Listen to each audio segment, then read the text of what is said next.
Chers amis téléspectateurs de la si belle communauté TV Liberté, je voudrais vous raconter ce soir une petite anecdote personnelle. Dimanche dernier, je me fais aborder dans la rue par deux femmes d'une cinquantaine d'années. Je pense instantanément, elles poussent un peu les dadames, ça ne se fait pas quand même d'aborder les messieurs inconnus.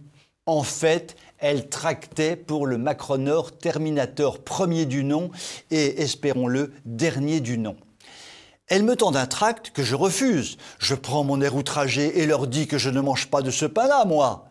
Très gentiment, les deux dames enclenchent la conversation et j'expose en 2 minutes 33 secondes les raisons de mon refus de manger de ce pain-là en me tenant simplement à quelques chiffres économiques incontestables.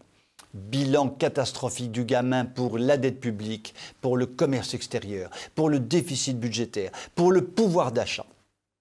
Les deux dames m'écoutent religieusement et concluent avec un grand sourire mon brillant exposé en disant « Vous avez peut-être raison, mais nous trouvons que ce bilan économique est plutôt bon. » J'ai eu une syncope.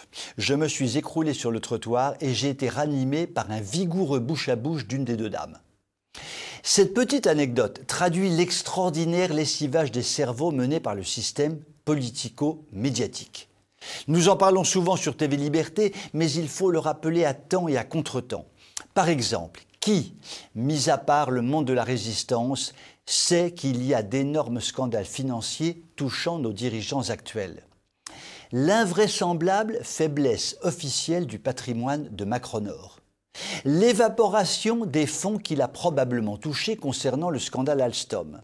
La proximité inouïe entre Macronor et Pfizer. Ou entre Macronor et McKinsey. Peut-être y a-t-il là un véritable scandale sur chacun de ces points. Mais lorsque l'on en parle, ou bien les gens ne sont pas au courant, ou bien ils entrevoient le problème mais disent que cela a toujours existé, ou bien ils connaissent le problème mais disent que leurs problèmes personnels sont plus importants que les problèmes de corruption au niveau de nos gouvernants. Tout cela démontre que le système politico-médiatique cache la réalité peu reluisante de notre vie politique avec un brio incontestable, d'ailleurs. Que Libération ou Le Monde jouent ce petit jeu, rien que de très normal. Mais que Le Figaro, par exemple, ne dise à peu près rien des scandales en cours et se contente d'évoquer la semaine dernière l'affaire McKinsey en titrant simplement sur la polémique McKinsey.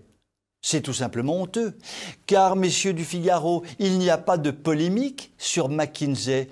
Il y a évidemment là tous les ingrédients d'un formidable scandale d'État qui éclabousse nos dirigeants politiques.